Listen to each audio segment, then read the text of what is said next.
ಈಗಾಗಲೇ ಸನ್ಮಾನ್ಯ ಇವನ್ನ ಕಡೆಯವರು ಭಾಳ ಸ್ಪಷ್ಟವಾಗಿ ಸಂಪೂರ್ಣ ವಿಷಯವನ್ನು ತಿಳಿಸಿದ್ದಾರೆ.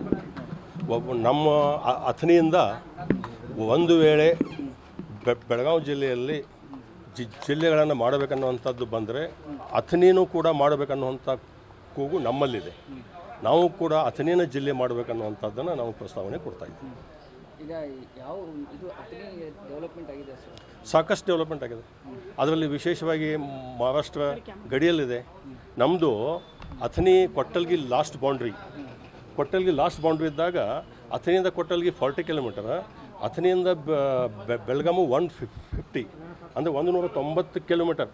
ನನ್ನ ಮತಕ್ಷೇತ್ರ ಬಿಜಾಪುರ ಬೌಂಡ್ರಿಗೆ ಮಹಾರಾಷ್ಟ್ರ ಬೌಂಡ್ರಿಗೆ ಹತ್ಕೊಂಡಾಗ ಆಡಳಿತಾತ್ಮಕವಾಗಿ ಮಾತ್ರ ಬೆಳಗಾಂದಲ್ಲೇ ಸಂಪರ್ಕ ಇದ್ದೀವಿ.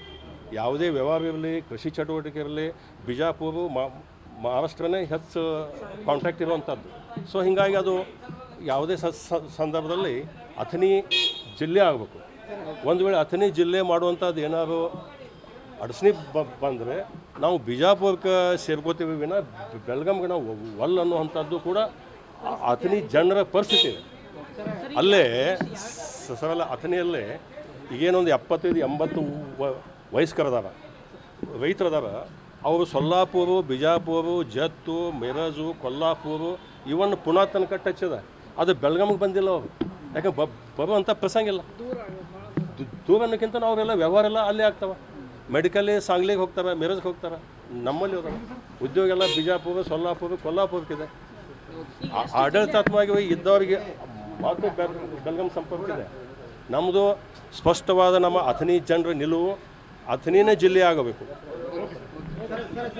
ರಾಜ್ಯಾಧ್ಯಕ್ಷ ಬದಲಾವಣೆ ಆಗಬೇಕಂತ ನಿಮ್ಮದೆಲ್ಲ ಹೋರಾಟ ಇತ್ತು ಸರ್, ಎಲ್ಲಿಗೆ ಬಂತು ಸರ್ ಅದು ಕಾರ್ಯಕರ್ತರು? ಅದು ಹೋರಾಟನಲ್ಲ, ಯಾವುದೂ ಅಲ್ಲ.